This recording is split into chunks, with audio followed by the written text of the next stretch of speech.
Pharmacy officer या फिर nursing officer, salary, career opportunities, job, government vacancies या फिर सिलेबस। आफ्टर द 12th सबसे बड़ा कंफ्यूजन यही रहता है कि कौन सी फील्ड में जाए। अगर आप भी pharmacy officer and nursing officer के बीच में कंफ्यूज हो तो ये वीडियो आपके लिए है। नमस्ते दोस्तों, welcome back to the channel. आज हम लोग pharmacy officer and nursing officer के बारे में कंपैरिजन करने वाले हैं कि आपके लिए कौन सा बेस्ट करियर अपॉर्चुनिटी हो सकती है। So let's begin with the part 1, that is basic differences. सबसे पहले समझते हैं कि दोनों जॉब्स में डिफरेंस क्या है। फार्मेसी ऑफिसर जनरली मेडिसिन से रिलेटेड काम करता है, मेडिसिन की इन्वेंट्री संभालता है, drug management, pharmacy store handle करना, डॉक्टर को मेडिसिन अवेलेबल कराने में सपोर्ट करना, ये सब कुछ फार्मेसी ऑफिसर्स के काम होते हैं। वेयर एज नर्सिंग ऑफिसर्स का क्या काम होता है? हम लोग डायरेक्ट पेशेंट केयर करते हैं, इंजेक्शंस लगाना, OPD, IPD, OT, trauma, casualty as an emergency cases directly handle करना, पेशेंट्स मॉनिटरिंग करना, देन डॉक्टर की ट्रीटमेंट प्रोसेस में हेल्प करना और असिस्ट करना, ये हमारा काम होता है। सिंपल लैंग्वेज में बताओ तो फार्मेसी ऑफिसर ड्रग प्रोवाइडर होता है, whereas nursing officer direct patient care करता है। Part 2, that is qualification and criteria. Pharmacy officer बनने के लिए आपके लिए like D pharmacy and B pharmacy.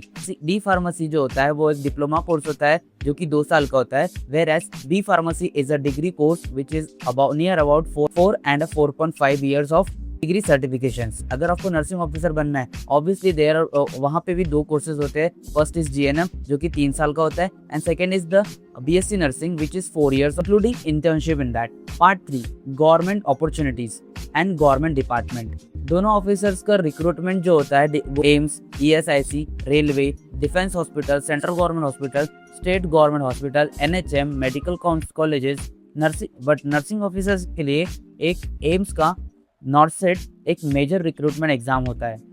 Then lead to part 4, that is government vacancies. Government vacancies की बात करें, फार्मेसी ऑफिसर्स के लिए हर साल अप्रॉक्सीमेटली 2000 to 5000 वैकेंसीज आती है, वेयर एज नर्सिंग ऑफिसर्स के लिए हर साल अप्रॉक्सीमेटली अबंडेंस में 10,000 to 25,000 वैकेंसीज अलग अलग डिपार्टमेंट में आती है। सिर्फ एम्स नॉर्सेट में ही हजारों वैकेंसीज आती है। Part 5, that is exam pattern. Pharmacy officer बनने के लिए इन सब्जेक्ट का कोर आपको मालूम होना चाहिए, just like pharmaceutics, pharmacology, pharmaceutical chemistry, hospital pharmacy, drug store management, general knowledge, English and reasoning. Whereas nursing officer बनने के लिए ये कुछ सब्जेक्ट्स है जिस पे आपको मेनली फोकस करना पड़ेगा। First is nursing foundation, anatomy and physiology, medical surgical nursing, paediatric nursing, obstetrical nursing, community health nursing, mental health nursing, pharmacology, general knowledge, reasoning and English. Next we lead towards the salary. अगर आप एक state government में एक nursing officer हो, then it will rise up to 60k to 70k. But if you are a central government employee or a central government nursing officer, then it will rises up to 80k to 90k per month. Pharmacy officers की तो approximately 45,000 to 75,000 per month in a government sector उन्हें मिलता है। तो final comparison करते हैं nursing officers versus pharmacy officers के बीच में कि कौन ज़्यादा विनर हो सकता है। तो फर्स्ट हम लोग देखते हैं government vacancies. No doubt nursing officers की रिक्रूटमेंट बहुत ज़्यादा होता है as compare to pharmacy officers, तो 1 पॉइंट उन्हें दिया जाता है। Then salary, always there is a hike in the salary of a nursing officer, तो 2 हो गए पॉइंट। वर्क लाइफ बैलेंस, हाँ ये पॉइंट हम लोग फार्मेसी को दे सकते हैं, फार्मेसी ऑफिसर को दे सकते हैं।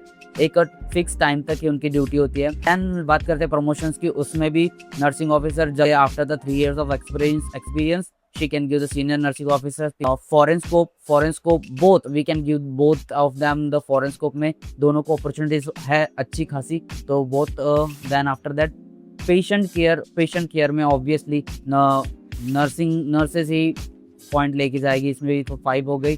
and then medicine knowledge as well as pharmacy officers के लिए ही होती है।